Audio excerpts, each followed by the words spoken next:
Hey everybody, Bandicoot Commando here, and welcome back to Marvel Rivals. Last time, I read Rocket Raccoon's lore story, Ace Agent of the Universe. It was basically,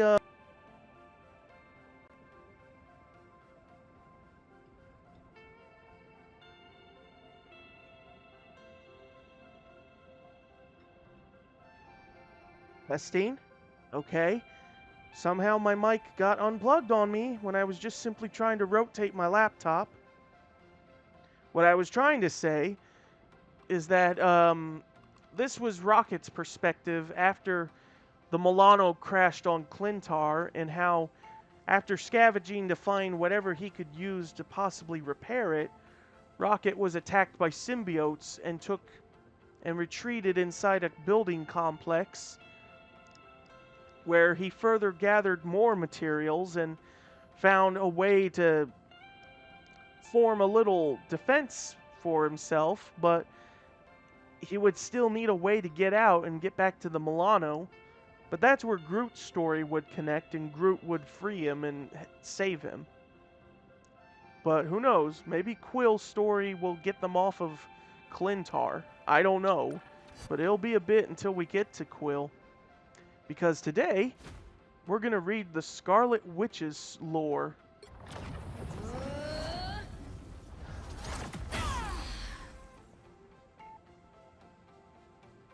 Wanda Maximoff.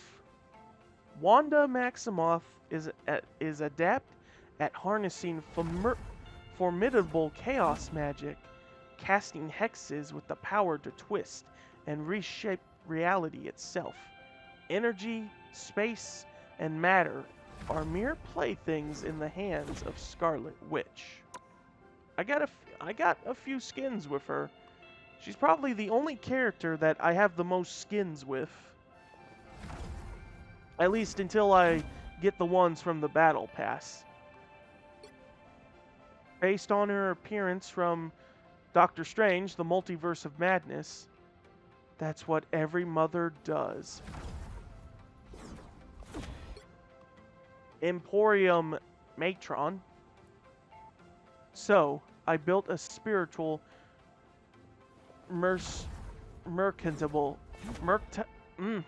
spiritual mercantile. Here at Emporium, people can get help with the small things. And for those in greatest need, there's the last day. Part seeking spell, part portal. It finds those at their lowest, those with nowhere to turn, and it brings them here. Here's in the Hellfire Gala, okay. Chaos Gown. The Hellfire Gala is never just a party. It is a beacon ignited by mutants in the abyss of a world against them. When mutant kind from across time gather in one place, the sight sends shivers down the spines of demons and gods alike that seek to devour this world. Right. Wanda Maximoff. Wanda Maximoff's ability to manipulate chaos magic makes her one of the most powerful living beings in the universe. As the Scarlet Witch, she seeks to harness that chaos, restoring some semblance of order to a world that is constantly on the brink of destruction.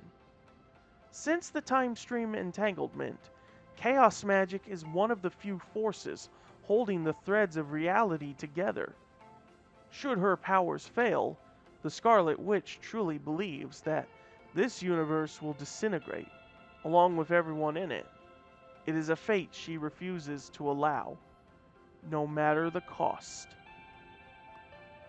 Voice from Beyond. Wanda Maximoff meditated, her body hovering a foot off the ground and wreathed in chaos magic energy. She was surrounded by a low wall, beyond which the cliffs and ridges of Wanda Gore Mountain sloped away into the clouds below. She did this every day, opening her mind to the vast magical undercurrents of her broken world, sensing where arcane power was building, where different forms of magic clashed and threatened wider conflicts. Reality was fragile, filled with gods and monsters that would willingly destroy it to increase their own power. Wanda, she twitched, the sound of her name pricking at the bubble of meditation. Wanda had spent years honing her ability to detect the smallest fluctuations in the field of magical power woven into the fabric of reality. This was part of her task as Sorceress Supreme of a reality that constantly tried to tear itself apart. Whenever magical adepts were active, she needed to know. Not to mention, it had been quite some time since someone used her name. Wanda. The words were laced with a shadowy tinge, vaguely familiar to her, but from beyond her realm, that put her on the defensive. Only dangerous magic could traverse the spaces between universes. She was the Sorceress Supreme of this universe, and she had tasted dark magic many a time before. Her unique mastery of chaos had transformed her into a primal force of order.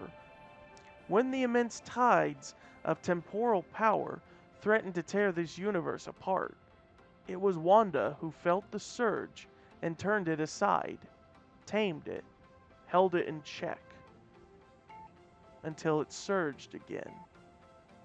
And it always did, because this universe was an entangled battleground, and she the only one who could hold its fibers together. Since the cataclysmic disruption of space-time itself, Wanda had spent more and more time locked in an arcane clash few people in her reality could even detect. The collapse of different histories had brought mighty enemies together and unleashed vast forces. Wanda knew she was, in the end, her reality's last line of defense, the only magical force capable of keeping the conflicting time streams from ripping her world apart. If magical power were to surge unchecked, her reality would be annihilated. Wanda. The voice seemed familiar, perhaps someone she had known, an echo of a soul long departed. Wanda, it's Stephen. Stephen Strange. Stephen Strange? The sound of her voice carried in the thin mountain air, challenging the wind beyond her sanctum. Not the Stephen Strange you know. No, the Strange I knew is dead. He had been a great sorcerer, but he had fallen in the final battle of the First Demon War, when hell itself spilled over into what was once Las Vegas. Wanda remembered that day with great sadness. She had led a mighty band of arcane adepts to victory, but their losses had been great. The voice, she had sensed its nature, and now knew it had to be an astral projection. Sighed. Yes, I've heard that a lot recently. What do you mean? I've tried to reach out the Sorcerers Supreme of many different realities, Wanda. In most of those realities, I'm dead. In a few of them, other versions of me didn't believe who I was. You're the first person who has carried the conversation this far, and that's good, because my world is in mortal danger, and I need to be able to help it. The Stephen Strange I knew could astrally project and then return to his body, as if he was flipping a coin, Wanda said.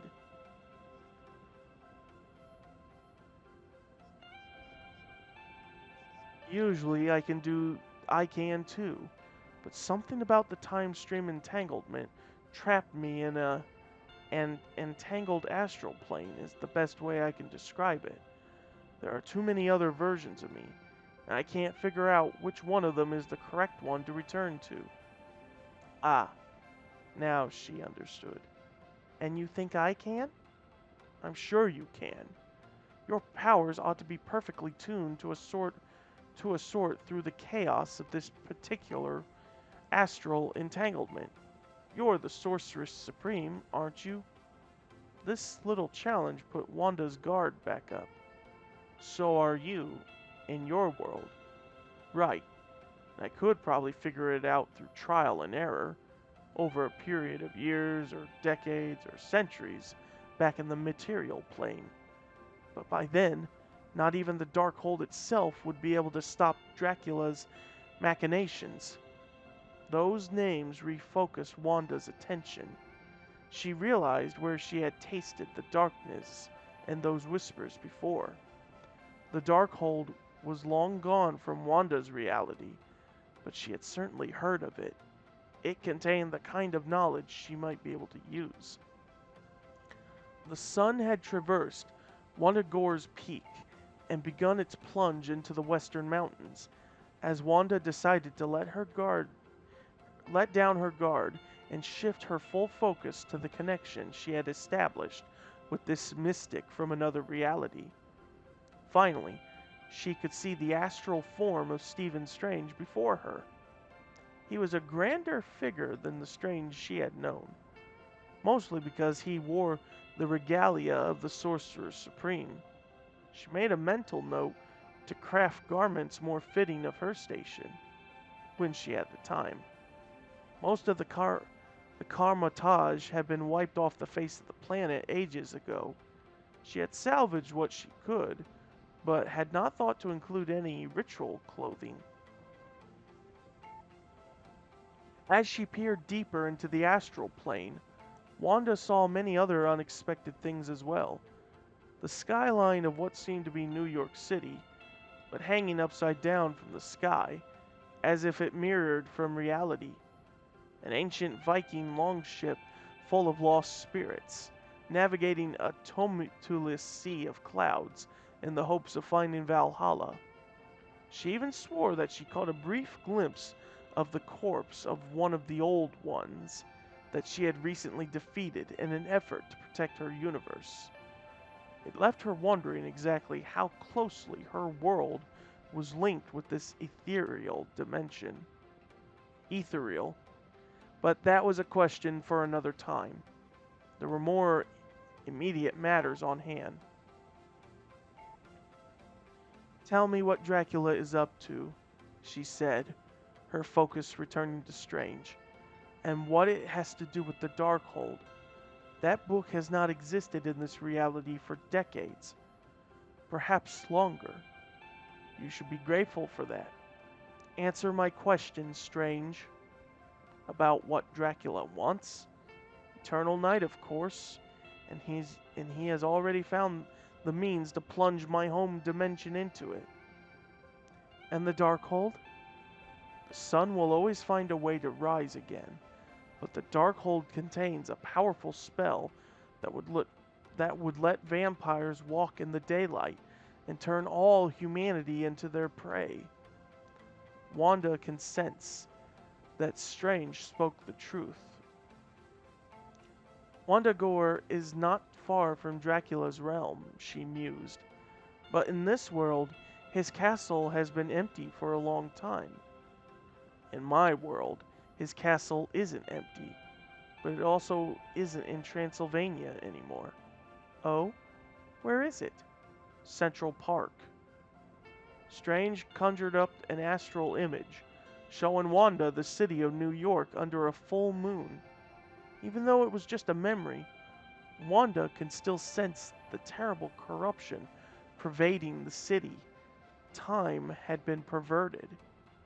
That moon isn't moving, she said. No, Dracula had already performed a powerful blood ritual to imprison New York in an endless night. His strength is growing, and there aren't nearly enough powerful people to resist him. But you believe you can, she pointed out. Ideally, yes, and I will. The Resistance is going to need more help, though. The time stream entanglement has unleashed forces none of us ever even knew existed. Different histories colliding.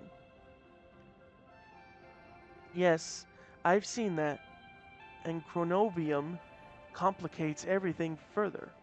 Chronovium? Strange's astral form spread its hands and swept them back together. Out of nothing, seemingly, a shimmering crystal appeared in front of Wanda. This is what it looks like where I come from, though in your reality, it might take a different form. She held out a hand and drew the crystal toward her. Fascinating, she breathed. This was created by the entanglement? That's right. Yet another delightful side effect of Victor's tamperings. Victor Von Doom. That was another name Wanda hadn't heard in quite some time. How have I not noticed it until now, she asked. You've had a lot on your plate keeping your reality from utter annihilation. That chaos bubble of yours takes quite a bit of focus to maintain. This was true, but Wanda was still shocked something like chronovium could cremate her world without her being aware of it. I seem to have been meditating a little too much, she said. Strange didn't argue. It is time I took a more active role in the battles critical to the survival of my reality. I've been leaning too heavily on useful loose cannons, she said. Strange nodded. And will you help me, Strange? If you help me find a way home and aid in the battle against Dracula, I'll be more than happy to bring a little something strange back to your reality. He cracked the barest hint of a smile. And the Darkhold? Wanda asked with great curiosity. Where is it now? I stored it here in the astral plane some time ago, in order to keep it out of the hands of another sorcerer who wished to use its spells for personal gain. Then you have it with you. Not quite. It has fallen into the hands of Khonshu, the god of the moon. He has threatened to use one of the forbidden formulas within it against Dracula. Would that be such a bad thing?